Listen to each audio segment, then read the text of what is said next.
ఏ point మీద చూసి ఓటేయమని చెప్పి అప్పీల్ చేయగలుగుతారు? నేను ఒకటి అడుగుతాను, ఒకటి అప్పీల్ చేస్తాను. ఇన్ఫ్యాక్ట్ నాకు ఓటు వేయని వారిని కూడా నేను ఇదే విజ్ఞప్తి చేస్తాను.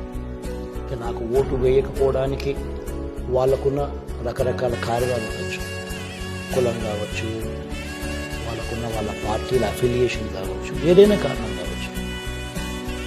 బట్ వాళ్ళందరికీ కూడా నేను విజ్ఞప్తి చేసేది ఒకసారి మీరు ఇంటికి వెళ్ళండి, మీ భార్యతో మాట్లాడండి, మీ ఇంట్లో మీ అవ్వాతాతలతో మాట్లాడండి, మీ ఇంట్లో ఉన్న మీ పిల్లలతో కూడా మాట్లాడండి. చిన్నపిల్లలు కదా, ఓటు లేదు కదా అని వాళ్ళను పక్కన పెట్టద్దాం. వాళ్ళ అభిప్రాయం కూడా తెలుసు. ఇంట్లో ఉన్న ఆడపడుతులతో అందరితో మాట్లాడండి. ఎవరి వల్ల మీకు మంచి జరిగింది,